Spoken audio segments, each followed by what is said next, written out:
This is Allison Wilson. I am a member of the Huron Historical Society in Huron, Ohio, and I'm presenting to you today on the neighborhoods of Huron. This is part one of a three-part series.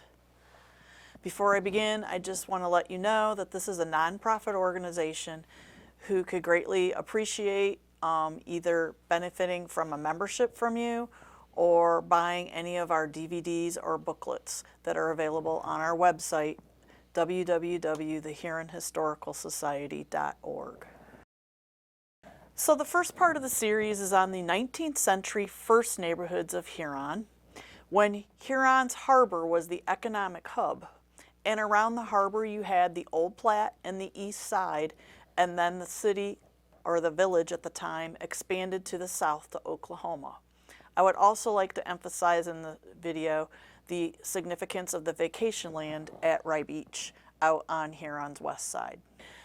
This is just a layout of the population at the time from the 1800s to the 1920s, and I just wanted to lay out significant events that would have caused people to move to Huron and increase our neighborhood size.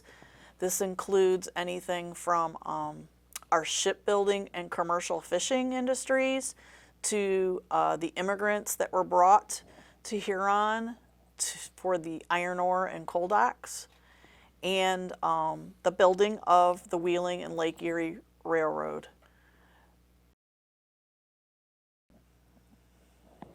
So I'm going to begin with just highlighting on a map the areas that I'm going to emphasize. So the larger circle is the Old Platte, and on either side you have Huronia Beach. On the west side you have what I call the Near East side, just on the other side of the docks, and you have Oklahoma to the Platte's south.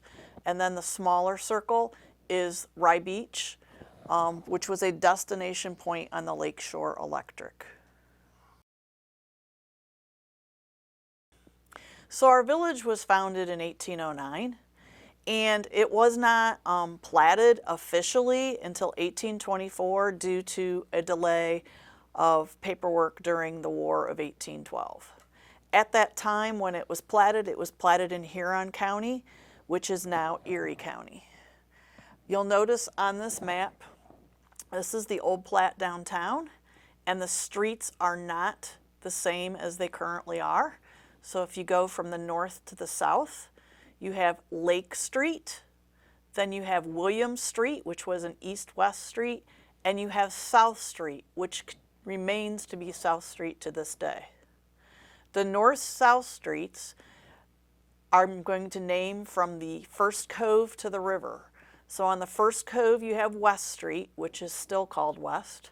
You have Ohio and Centers, which still remain those streets. But Milan Street is our current William Street, and Water Street is our current Main Street. I'd first like to share with you just a few of the significant homes of the Old Platte. This is the Eicher House. It's at 303 Center Street. I knew this as the hub growing up, and it's pretty much always been a multi-family home. It's at the corner of Center and Cleveland, which used to be Center and Homan.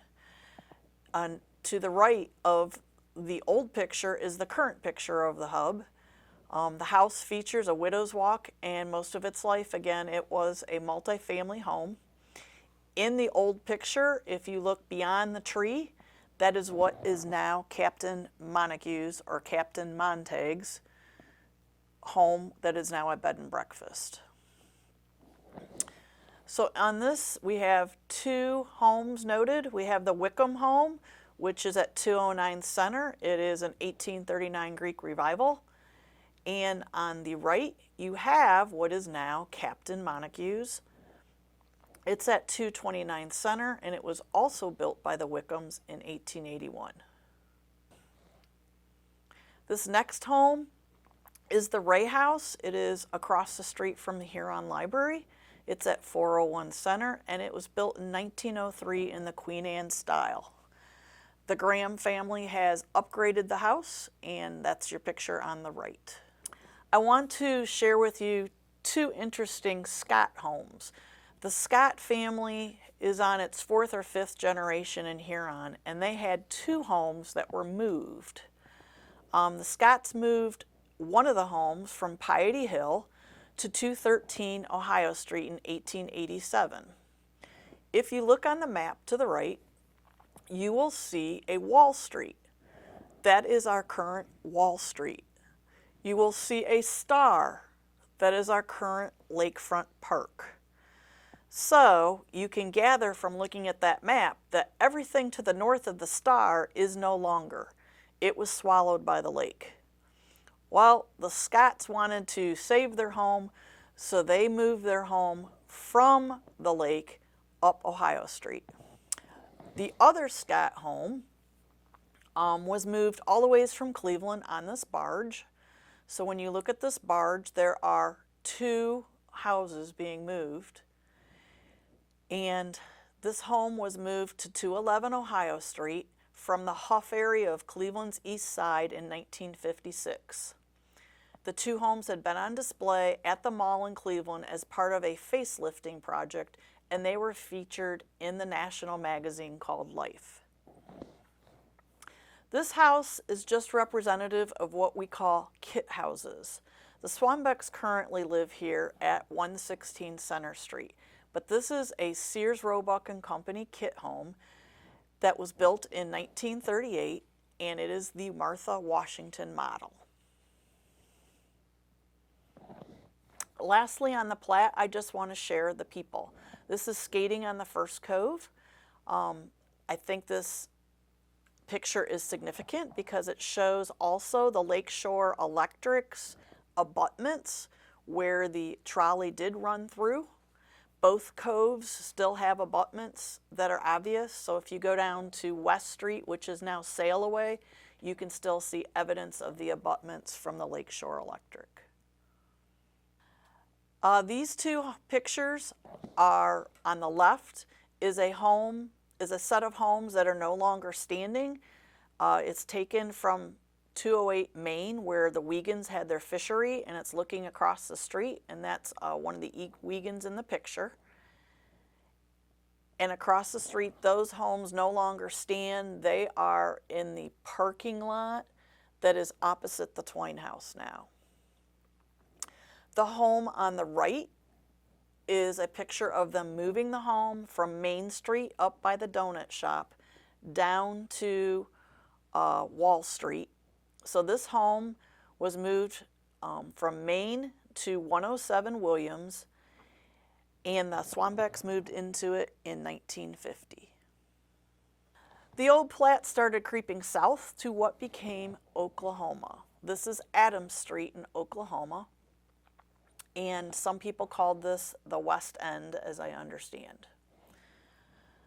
I've looked at the names on the streets of Adams, Wilbur, and Taylor, and I had to just draw some conclusions on my own until I get to do more research in this neighborhood, and I concluded that Philo Adams, who was Huron Harbor developer who died in 1864 and had property in this area, his daughter married a Wilbur. So I suspect that the origins of those two street names, Adams and Wilbur, is named after that family.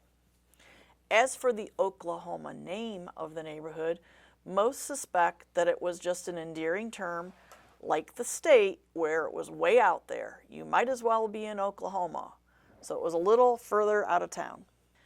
Bill Lucht wanted me to share that Oklahoma was a great place for kids. So in this picture, you see Bill on his Monarch bike. He delivered 100 Sandusky papers to the homes, and he was a paper boy, and now he's a pastor.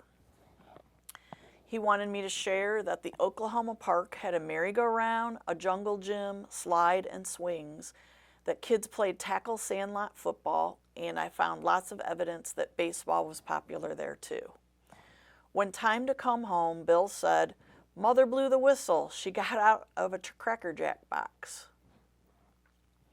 In 1965, another park was dedicated. Mrs. Fabens deeded the land to the city in memory of her husband, Colonel Andrew Fabens. Oklahoma had some notables, and one was the Oklahoma Quartet, which consisted of 4 women: Hannah Hennis, Laura Beckloff, Carrie Wilkes, and Lottie Toomey. And these women were members of the Evangelical Church. They performed at many public events. There's evidence that they performed at most of the graduation ceremonies. They performed at the Opera House or auditorium in the town hall. They performed at Cedar Point, and they performed on the radio. In the middle, you see a picture of Boys of the West, which was a group of boys, and that also included a Wiegand. And they had a shack that is up where where the bypass is, and they cooked game at their clubhouse. So they were kind of a hunting group. The photo on the right is a picture of a truck that was used to haul fish nets. You'll see that it has like a rotating spool on it to pull up the fish nets. Bill Luck recalls that commercial fishermen who resided in Oklahoma would bring home tarred nets from the fish house and lay them across the lots to mend them. The Oklahoma area had a little bit of a change when they decided to put in the bypass in the 1960s. So I am showing 3 buildings that no longer are in the bypass area. 2 of them are standing, and those 2 are Adam Beckloff's brick house, which is still on Adams, and then the contemporary Butler residence was moved to Wabu Avenue and is currently owned by Tom Hastings. Wabu is the name of the Wade and Butlers put together to form a street name. On the right is the Zion Lutheran Church that was torn down in 1961, and this predates the church that is out on Main Street or Route 13 south of town. Now I'm going to take you to the east side. Immigrants settle on the east side of Huron River where they work at the docks and the rails. And most of these immigrants started out being Italians and Hungarians, and then came the Germans. So here you see pictures of the immigrants and a large photo of what is Berlin Street. Berlin Street was the street that connected the east side to the west side where the Huron River Bridge was. So when you're looking at this street, you will notice the electrical poles. That is evidence that the trolley was running down this street. So this is the Mears home across from the Harris store on Berlin Street near the ore docks. In this 1910 map, I wanted to show how Berlin Street crossed the river. So I've got a circle to have your eyes go towards the river, and you don't see the road crossing the river because the bridge is currently open. It is a swing bridge. While you're looking at the aerial, notice there's very few homes on the east side of Huron. You see the Near East, which is where the immigrants were living. And then you see some homes further to the east, which is likely the Meeker homestead and the Willows that the Stewarts lived in. So here's some memories of the east side. Recently on Facebook, we had posts about Cooch. He had Cooches, and his real name is Omiko Carmel. In the middle, you have some boys in the 50s with their bikes. And on the far right is Otto's camp. This is a picture from 1929. And this was a camp owned by Otto Hogreff. And I will show you where this camp was on my map. So we have a map next to an aerial. So Tom Root gave us a collection of aerial photos that he took. So you'll see the east side on the left, and on the right, I don't recall who turned this into us, but they took time to show where everything was located and whose property was what. And you will see if you go down Tiffin Avenue and then you bear to the right, you're going to go towards past Esposito's house, and you take a right, you're at the Sandbar. So the Sandbar's over on McKinley. Cooch's would have been over on McKinley. You'll see a camp at the very end called Detro's, Dick Detro's camp, And across from Cooch's on McKinley, you will see Otto's Camp. Lastly, I would like to go a little further west in town where Rye Beach formed, and it is principally formed as summer residences for vacationers, many of whom came on the interurban cars that you see pictured here. So that is the interurban car crossing Huron Bridge. So in 1899, the Lakeshore Electric makes its first stop in Huron. And in Christensen's Lakeshore Electric book of 1978, he wrote of the Lakeshore Electric and our area. Ohio's Riviera lured the trolley traveler with its bonanza of bathing, picnicking, dancing, and boating, exploration, amusements, religion, or just a day away from the humdrum of small-town life. So besides having just Rye Beach at the time, we also had camps at Sages Grove and Anderson Acres. By the 1920s, it was written that VA Freeze lumber couldn't even keep up with the demand of wood needed to build these new neighborhoods. The picture in the lower right is the VA Freeze Lumber Company. In the 1890s, the Bruns brothers envisioned Rye Beach Park. It was Henry and William, and they bought Wolverton Grove. They targeted church groups and military regiments. But the first order of business for William was to build a peanut stand. So that was the first business in Rye Beach, but Rye Beach did develop into the village of Rye Beach Park. The 1920s, William had died and Henry had expanded the park, and the first homeowners association came into being with new water, sewer, treatment plants, a school, a dock, and a boat harbor. Just so you know, by 1962, many of the street names changed. I did not give you a map on this, but that is a big note, and the reason is because they had streets of Parkview, Parkland, Parkside, Park. They had streets of Lakeview, Lakeland, Lake this, Lake that. So they changed many of the names to avoid the confusion. But the significance of the picture I'm giving you is not only is it cool to see all these women on the second level of this house, but there's two things to note. There was an Ohio State flag on one side of the door and a Michigan State flag on the door. So that shows how long the rivalry has been going on, because this is a very old picture from the early 1900s. And above the door it says Pile Inn, P-Y-L-E. It is my understanding that street names was not how you were located back in the early 1900s. You were located by a cottage name, and that most cottages had names above their door that the postmaster knew. And when you got your mail, there was usually a common corner box for everybody, and you went to the box and you picked out the mail that was yours, and then you put the rest of the mail back in the box. Most of the Rye Beach photos you're going to find somewhere on the internet, because Ernst Niebergall's photos became pretty famous. These are all Ernst Niebergall photos.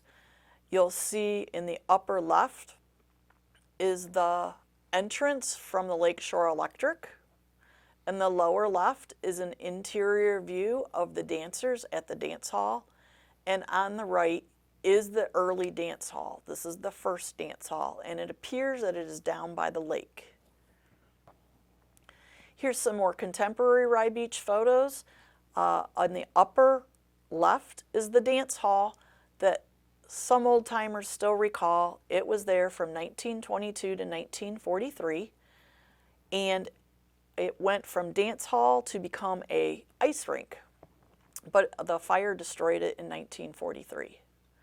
Other photos are in the upper right. That is a store. I've seen some postcards labeled Dickerson's. In the lower right is your lagoon, and that lagoon doesn't really look like that anymore. It is not as navigable because they built an easier way to get to the island, and that island is called Torquatus Island, and there's still original homes on the island.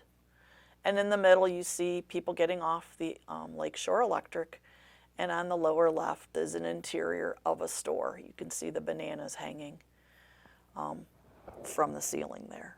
Lastly, I'd like to recognize the Osters, the Osterlings. I grew up with the Osterling family, and they were the managers of Oster's Trailer Park and Oster's Dairy Bar. And I remember them being the home of Oster's Broasters, which was an excellent roasted chicken. Here's a picture of Max Osterling building the main building in the travel park that I understand most people did their laundry in. Here's a picture of the dairy bar that is currently Lemmy's restaurant. And then I also want to note one of the most beautiful houses in Rye Beach is the Buster Brown House. It is named because the owner of Buster Brown's owned the home, and Agnes Majoy in town told me that when she lived there, there were in the attic many, many, many left shoes. So in other words, there was a display of left shoes up in the attic that had been left there by Buster Brown, and many people enjoyed this oddity. The Huron Historical Society is a nonprofit organization, and we would very much benefit from memberships and the purchases of our productions that are available on our gift link and our membership link at www.thehuronhistoricalsociety.org. This second part pretty much focuses on the 20s to the 50s. So I labeled it "The Roaring 20s Bring Promise of New Neighborhoods," followed by the frustration of depression. You will note that there was all kinds of excitement in the 20s to build, but as the Depression came into being, a lot of things came to a halt, and it was the 40s and almost post-war before building continued.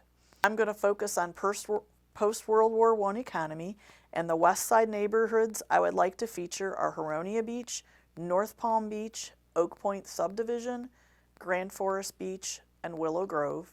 And on the east side, I'm going to feature Old Homestead and Chaska. So here's my detail of the population. You can see pretty much between 1910 and 1950 that our population doubled. We're going towards the baby boom generation. We're also going towards the auto industries moving in the 1940s of new departure, and the Huron grain elevator opened in the 1940s. In this map, I wanted to point out the neighborhoods. I'm going to discuss them from right to left, which is from east to west, because many people have never heard of North Palm Beach or Oak Point Subdivision. So let's start just looking. You see the Old Platte. Turtle Bay is across from the high school. Then it goes the Cove. And then you have the green, which is Huronia Beach. You have the blue, which is North Palm, and that consists of the streets of Ashland, Erie, and Perry. You have Oak Point Subdivision, which most of us call Olemaker's Curve, and that only has Drive Boulevard. You have Grand Forest Beach, which consists of two sides of Cleveland Road. The Lakeshore Electric ran through there. The north side is named after cities, and the south side is alphabetically named after trees. And then the last one I will talk about is Willow Grove, which is right before the Cove of Rye Beach. Huronia Beach in 1906 had a Detroit salesman come in. His name was B.E. Taylor, and he wanted to try his sale tactics on Huronites. So he gave away a free lot to try to stimulate lot purchases. A 1909 newspaper noted that his tactics were not very successful, and actually he had been met with few payments for the lots. In this picture, I just wanted to show you an aerial view of what we call the Second Cove. The Second Cove is basically across from the high school, the current high school on Cleveland Road, and I wanted you to note that between the cove and the lake are the abutments of the Lakeshore Electric. In the map, I wanted you to note where the tracks are. So it was not called Superior Avenue going through Huronia Beach, it was called Lake Street, and you'll see that the homes were built on both the north and the south side of the tracks. Also, the street names are different. We still have First Street over by the Cove, but instead of calling it Huronia Beach, it was called Erie. West of that is the 1920s North Palm Beach. North Palm Beach was recently acknowledged by the neighborhood by putting up these nice new signs, and to note that it's a private drive, and it consists again of Peary, Ashland, and Erie Aves.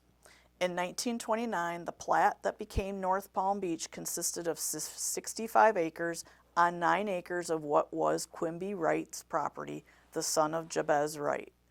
So I want to take this time just to note that most of the property on the west side of Huron, west of the Coves, was Wright property at the time, and it was divvied up to become these neighborhoods. On the right, you have a picture of the William Bruns house at the corner of Silvern and Cleveland Road. While it is called Willow Grove, where William Bruns lived, I remembered it as Osage oranges all along the highway that I had to avoid with my bicycle. And I guess some of you call those monkey balls. So I just wanted to acknowledge that Willow Grove was platted in 1934, and the alley now known as Bruns Street was named after the Bruns family.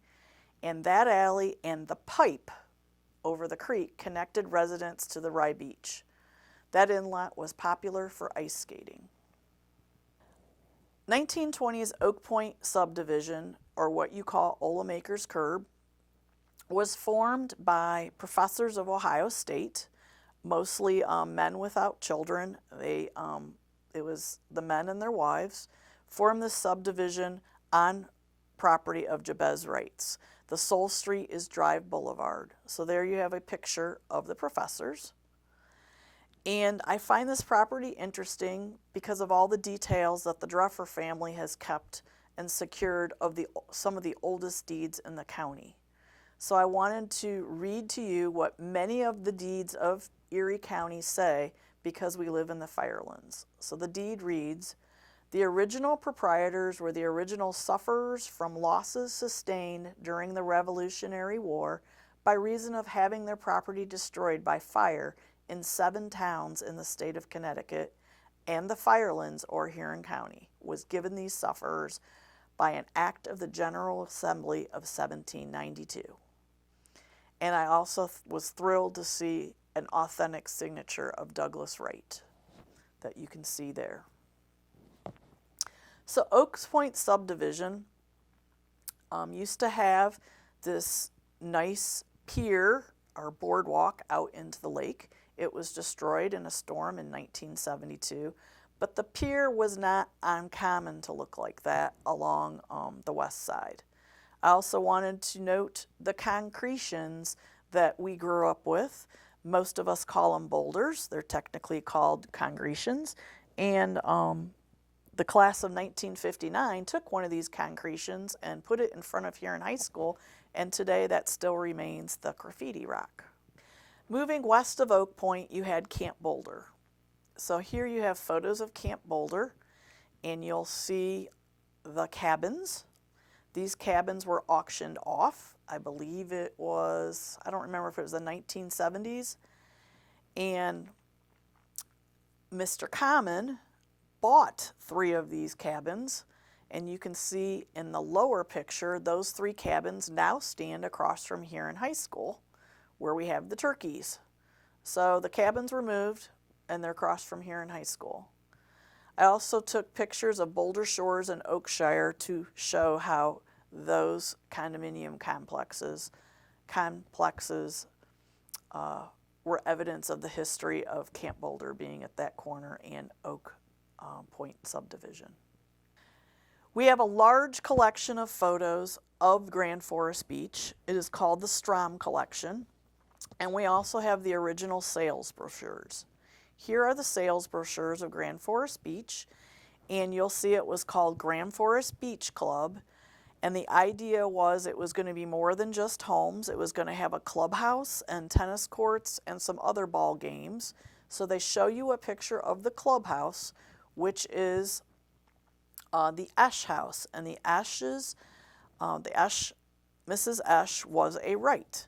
And unfortunately, this brochure from 1923 that was marketed to the Mansfield community to indicate there'd be a clubhouse, it turned out that in 1929 the house caught on fire, so that never came to fruition. So, Grand Forest Beach was christened Grand Forest Beach in 1921, and the idea was to lure the people of Mansfield up Route 299. Route 299 is now called Route 13. Other cities that were lured up here were Shelby and Bucyrus. Here are pictures before the homes were built, so you can see this beautiful Cleveland Road. Cleveland Road has also been called Sandusky Road, Market Road, Homan Street, but you can see that on either side you have the electric again that shows that the Lakeshore Electric ran through here up until 1916 when it had to get rerouted. So at the ends of the streets, you'll see that the columns are topped with these white balls that most of us believe mimic the boulders that were out in the lake, and that the streets are named after cities on the north and trees on the south. Even if you lived on the south side of Cleveland Road, you were assigned a beach. You were assigned to Beach A, Beach B, or Beach C. And connecting the north side streets was the path, which was how I got to school growing up, and that's how I played with all my friends in the neighborhood, was riding through the path. And in the lower right, you will see a picture of a home on the beach, and I want you to note the stick contraption on the far corner. That is called a rustic house. And at the end of each street, there was an easement for everyone to have access to the beach.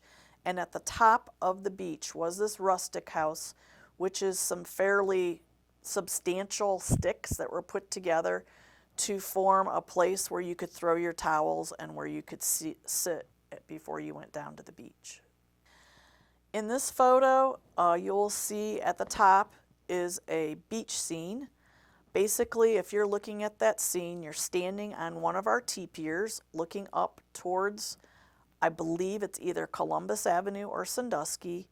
And while it's hard to see the details, there are actually Model Ts up there, and the women are dressed in what I would call wool, black, long bathing suits.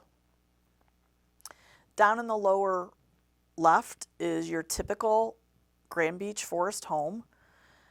A lot of them were bungalows, and again, you'll see a Model T. And then we had T-piers at the end of each street to provide protection and to keep the sand available for us to enjoy life on. I also wanted to note modern Grand Forest. Modern Grand Forest tended to be around the streets of Lima, Bucyrus, Toledo, and Cleveland, and on the south side, and much of that was developed by Ray Hind. He had Keystone Homes, and many of you know Ray Hind's son-in-law, John Halter. He also continued in the sales of real estate.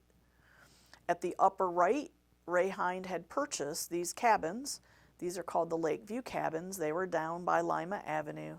And they were a little controversial for the neighborhood because the neighbors had deeds that said they had specific beach rights, and the neighborhood really did not want to share those beach rights with a motel.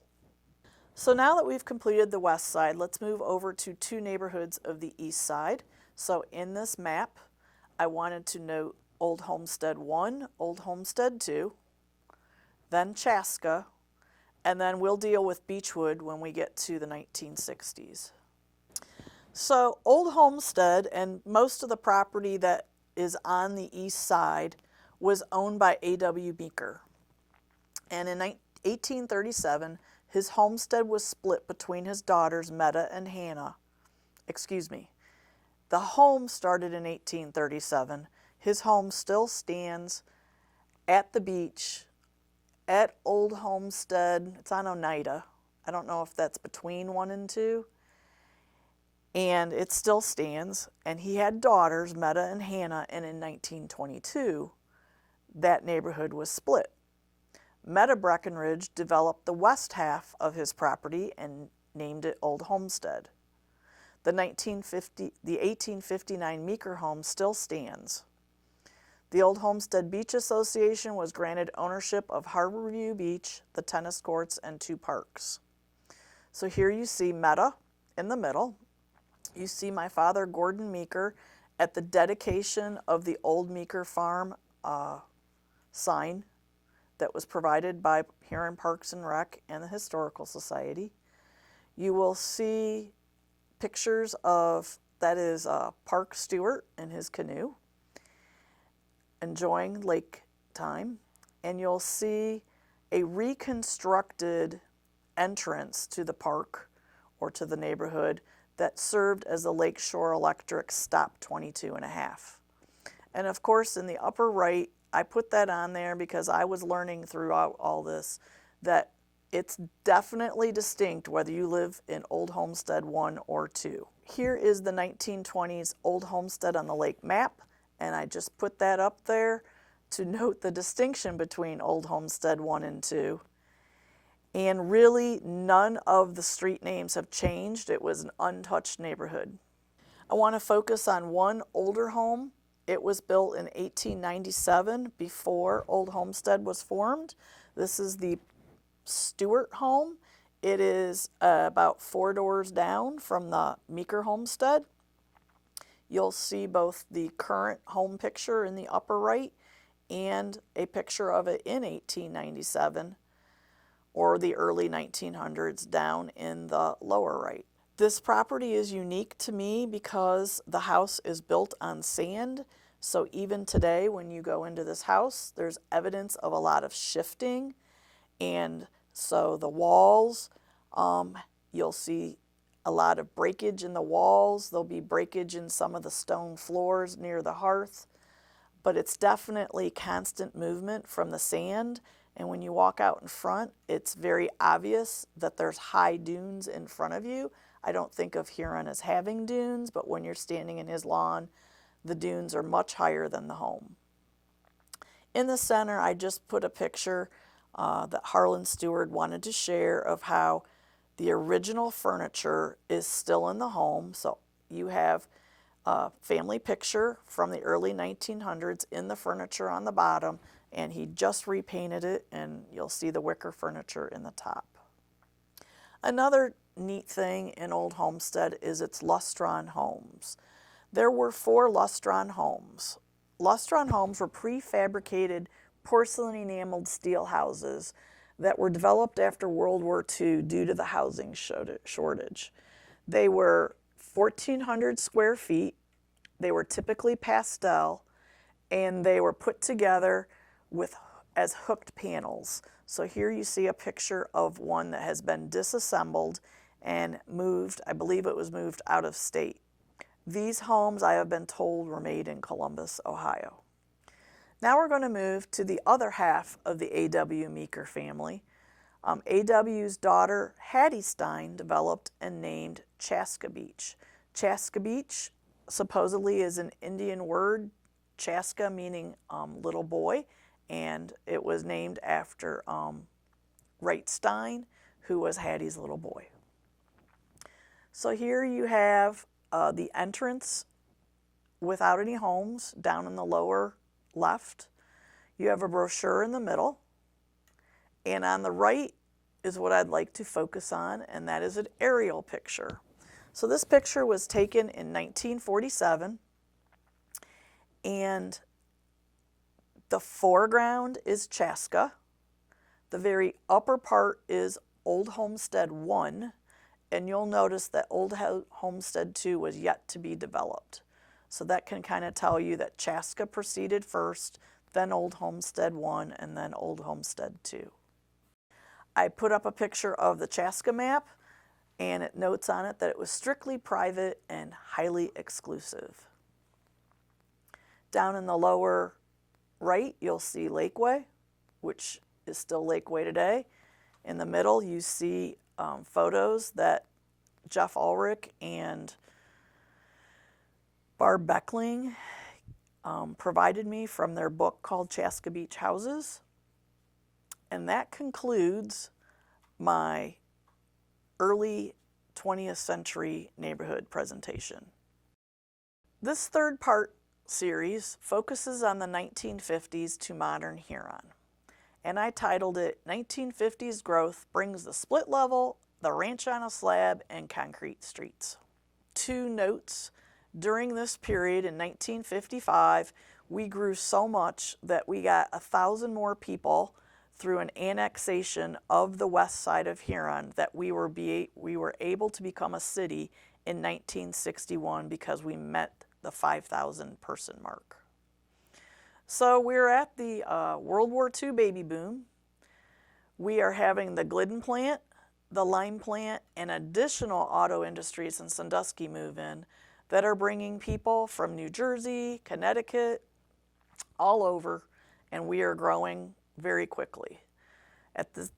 In order to support this growth, we also put in new bridges, we had to bring in more bypasses, and just in general, our transportation opportunities improved such that we pretty much became a bedroom community, such that you could drive to work all the ways to Cleveland. So here again is just a look at the population. So in 1950s, we're at 2,500. In 1980s, we're at 7,100. So we had this strong baby boom. So I'm going to feature the neighborhoods of Elwood Heights, Huron Heights, Forest Hills, Beechwood Cove, and just touch on Colonial Colony and Village Green. So here's the map. We're now spreading further east and further south. So Beechwood Cove is far on the east side. It is blue in this picture. Then we also have Huron Heights, which is down the river. It is yellow in this picture. And we have Forest Hills, which is red. It is off of Main Street. So I'm going to start with the 1954 Forest Hills. This is an ad for Phase 1 of Forest Hills, and the developer is the same developer in Vermilion that developed much of the Sailor Way area of Vermilion, so that's similar houses. And you'll see that they emphasized California contemporary living. So I've been told that these were called the California houses, which were basically ranches that were built on a concrete slab. Next to it, I'm featuring Valley View, which is the other street that parallels Forest Hills, and I wanted you to note that the cost of a home in 1955 was $15,950. Also in the 1950s, we were building Shawnee School, and next to Shawnee School was Elwood Heights. Elwood Heights has an entrance that is opposite the Chaska Beach entrance. So in 1952, Elmer Forthover purchased 21 acres, and he partnered with Washburn and Fantozzi to build many of the homes. The fact that his name is Elmer is likely the reason it's called Elwood Heights. One of the residents of Elwood Heights is the Majoy family, and I specifically talked to Tyke Majoy. This is the Majoy Builders truck. They built not only in this area, but they built a lot in Huron Heights, as you'll see in a minute. But what was unique about Tyke's house is his address. So I have here a map to show you two things. His address is 810 Lincoln on the map. But on either side of 810 Lincoln is 534 Lincoln and 546 Lincoln. So the postmaster had told Tyke, this is the number I want you to have, we're changing all the numbers, but it actually never came to fruition. So I had a very difficult time finding his house when I went to see him. Also on the map, you can note in the middle there's an easement. It's below the First Baptist Church icon, and that was to go to the 3rd Street. So Elwood Heights was to be 3 streets. It was to be Washington, Jefferson, and Lincoln. But because the 3rd Street wasn't coming to fruition, Jefferson was renamed Lincoln, and that was a good idea because we already had a Jefferson Street over by the railroad tracks on Main. Forthover said it was very hard to keep up with building. I quote him saying, "I guess I just have to work a little harder. Homes are still scarce in this area. Customers move in faster than we can build. It has been this way now for 10 years. So the baby boom definitely was having effect on keeping up with building. That now leads us to Huron Heights, which is located on the Huron River and Mudbrook. So in 1953, brothers Myron and Roy Kaufman partnered with Ed Tint to form KTK Corporation. And they also partnered with the Solbergs for the marina and the Palmers for the golf greens. So after 2 years, in 1955, they completed the lagoons.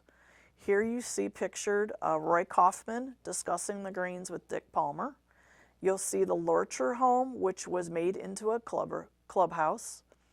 And you'll see a home on Brookview Drive, which that was a feature that I wanted to note was built by the Majoys. Here's an aerial of 1950s Huron Heights. And I just wanted to feature the Solberg family. That's their picture of their family down in the lower left. And in the middle is a picture I found on their website, how they are trying to locate the very first client they ever had. That's the picture of the couple pulling in their boat in the slip, and they commemorated the picture, but they're still looking for the name of the couple. In the ad for Huron Heights, it said they were going to have 1,500 berths for the boats, but I only noted 250 on the website of the marina. So I just want to take an interlude to note the 1955 annexation. It was Huronia Beach down to Rye Beach. And so in 1961 we had our city status, and in 1969 we had the urban renewal. So I wanted to just note a picture of urban renewal. This map is an overlay of the presentation. What is in red is what was going to be the future urban renewal, and that is overlaid onto the original map. So you can see that the boat basin, which is that semicircle, is at the same location of VA Freeze Lumber. And that street called Freeze Street was the Berlin Street where we used to cross Huron River and come into the village. If you want to know anything about urban renewal, there is a video called Downtown Interrupted. You'll also see there a really neat picture of the aerial of them building the boat basin. And then I wanted you to note that in 1962, due to the confusion of so many similar street names, in one council meeting, they changed the names of 32 streets. Now I'm going to go over to the east side and look at Beechwood Cove. Beechwood Cove was formerly called Sage's Grove. It was owned by the Sage family, and it is significant in the history of the Lakeshore Electric. So I have heard people even come in recently and say they dig in their backyard in Beechwood Cove and they're finding parts of the Lakeshore Electric. So I wanted to note these two side-by-side pictures. On the map, you see my arrow, and it is pointed to a track along the lake. That is the first track that dates from the 1890s to 1913 storm. When the storm came in, it took out a part of the track, and they had to rethink and relocate where the Lakeshore Electric track was to be. So if you go down to what looks like our current Cleveland Road, that became the new track. Because of these problems, the Lakeshore Electric purchased Sage's Grove, and you'll see on the right they turned the trolleys on the old track into cabins. So you have what appears to be a dozen cabins along the beach that are actually old trolley cars from the Lakeshore Electric. So here's some more pictures of the Lakeshore Electric trolley cars. The one is as recent as 1964, and the one in the middle is known to be the last picture taken in 1937 of a Lakeshore Electric train coming through Huron. On the far right, one of the reasons the Lakeshore Electric was significant to the company, one of the reasons Sages Grove was significant to the company was because the sand pits for the Lakeshore Electric were located on the beach of Sages Grove. So what's a sand pit? So you'll see all the men, they're standing on sand in the upper picture, and in the lower picture you see them digging sand. What they did is they threw the sand up towards the tracks, and as a train went over the sand pit, it had a scoop that came down from the train. It would scoop up the sand and take the sand onto the train. The purpose of the sand is to provide friction for the braking system of the train. So this sand pit supplied the lake route of the Lakeshore Electric with their basis for how they braked the trains. So Marsh Brown in the 1961 developed what he called Sages Grove Inc., and he presented a plan to council for Beechwood Cove. His first street he discussed was Valleywood Drive, and he said the residents were to dredge a lagoon and dock their boats right in front of their homes. So first of all, most of you do not know what Valleywood Drive is. That was one of the streets renamed in 1962. That became Gateway Boulevard. Then you'll see pictures of ads on the right, and they noted that they were some of the first concrete streets in Huron. In the center, you have a picture of the former Anderson Acres camp, and they had their own dock, and that was located where Beechwood Villas is now.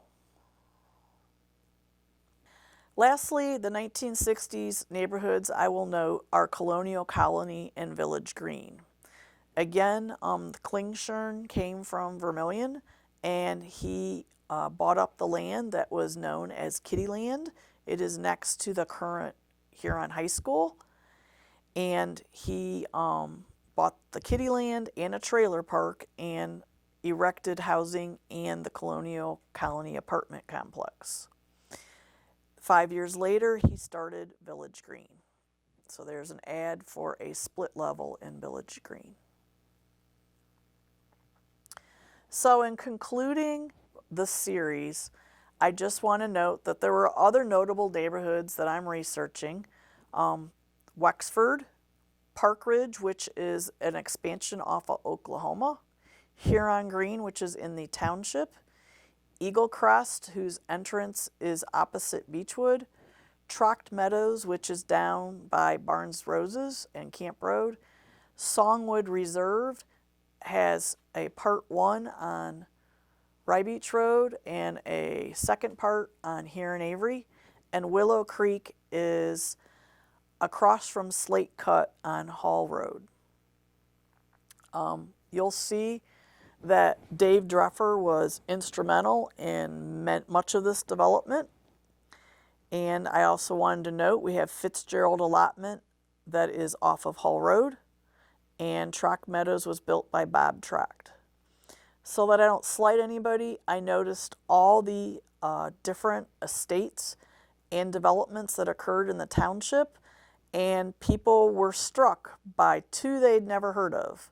They never heard of Bland Varcom's subdivision, which is Autumn Drive, and they never heard of Wildwood subdivision, which is Scheid Road between Huron Avery and Route 13. So I appreciate you taking an interest in the neighborhoods. Again, if you haven't seen all 3 parts, this is a 3-part series. broken into early 19th century, pre-1950s, and 1950s to present. Thank you.